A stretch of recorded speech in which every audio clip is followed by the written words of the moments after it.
It was a quiet Thursday evening when Thomas Reynolds, a 52-year-old hardware store manager from rural Illinois, walked into Marley's Diner for his usual solo dinner.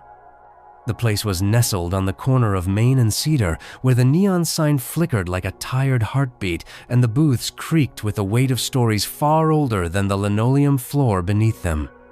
Thomas had been coming here every Thursday since his wife, Mary, passed away 3 years ago. He always chose the same corner booth, the one facing the window, overlooking the empty lot where they used to park their pickup truck. It wasn't just about the food, it was about holding on to memory, to rhythm, to something he could still count on.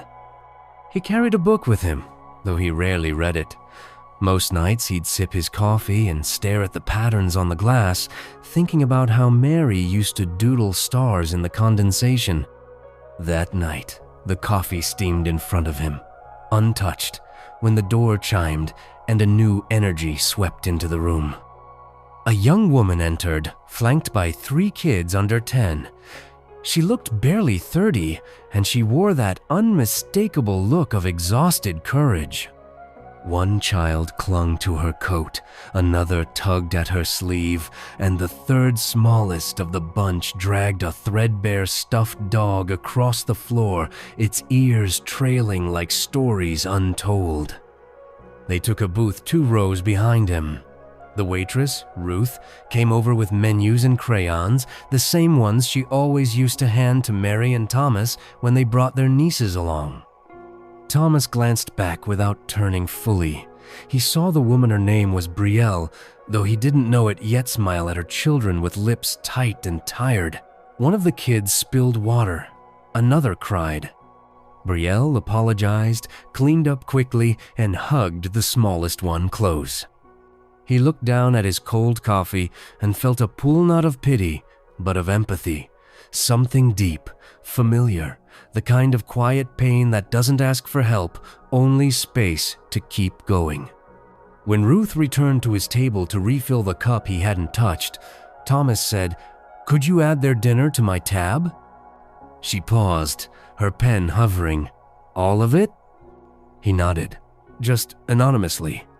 That was it. No grand gestures, no need for credit. The meal continued. Laughter began to trickle from the children's booth as the milkshakes arrived. Brielle's face, which had been tight with worry, softened. Her shoulders dropped. She let out a breath she didn't know she was holding. When Ruth finally told her someone had paid for their dinner, Brielle blinked in stunned silence. She turned to look around the diner. Thomas kept his eyes on his coffee, but their eyes met just for a second. And that was enough. She approached his table quietly. "Thank you," she said, her voice trembling. "You didn't have to do that." Thomas looked up and smiled. "I didn't do much, just dinner."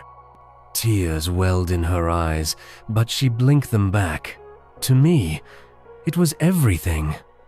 He nodded, and for a few moments, they stood in a bubble of quiet understanding. Then Brielle returned to her children, and Thomas watched them leave, their small bodies bundled in coats 2 sizes too big, their laughter echoing behind them. That should have been the end of it. But life has a way of folding strangers into the fabric of our stories. A week later, the diner buzzed with its usual rhythm. Thomas was back in his booth, another untouched coffee in front of him. He didn't expect her to return, but she did. Brielle walked in, this time alone. She approached him with a hesitant smile and a folded paper in her hand. "I just wanted to thank you properly," she said, offering the note. "It's from my kids, too." He unfolded it, a simple drawing of 4 stick figures, 3 kids, and a tall man with gray hair stood under a big yellow sun. Above them, written in crayon, were the words, "Thank you for being our light." Thomas chuckled, then unexpectedly felt his throat tighten. "They wanted you to have it," Brielle said, "and I wanted to buy you dinner, if that's okay." He hesitated, then gestured to the seat across from him. "Only if you join me." That evening, conversation flowed gently between them. She told him about her husband gone in a factory accident 18 months ago. How she'd lost her job and their home, how the shelters were always full, and how she'd been scraping together enough for a motel each night. He listened, not with solutions, but with presence. They shared a meal, and after it, he walked her to her car, where the children were dozing under blankets. "I have a house," he said, almost awkwardly. "Too many rooms, and a dog who misses noise." She raised an eyebrow. "I'm just saying, the offer's there. A few nights, until you're steady." She didn't answer right away, but her eyes shimmered with the weight of someone finally being seen. What began as a single meal turned into weeks of warmth.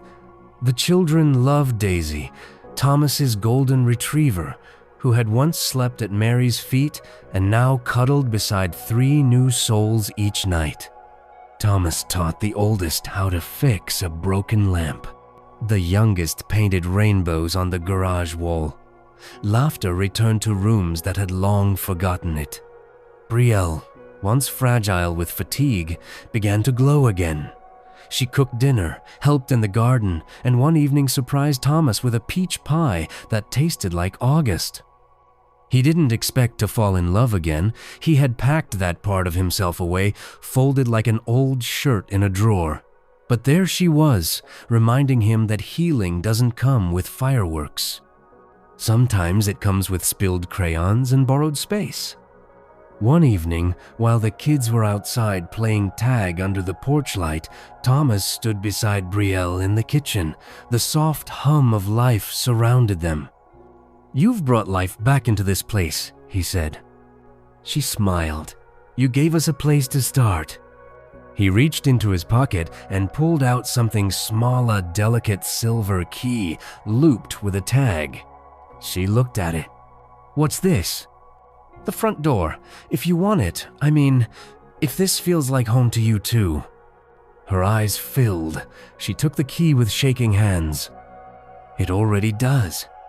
2 years later, Marley's Diner hosted a small wedding. Just family, a few friends, and Ruth the waitress who had witnessed the beginning. They sat in the same booth by the window. Thomas and Brielle, now husband and wife. The children wore matching vests and bowties, giggling over milkshakes and coloring fresh menus. Above their booth hung a frame. Inside, the children's crayon drawing. The one that said, "Thank you for being our light." Beneath it, in simple script, it started with a dinner. And indeed, it had. Because sometimes the smallest kindness isn't small at all. It's the seed of a future we didn't know we were planting. It's not just about saving someone else, it's about being saved too.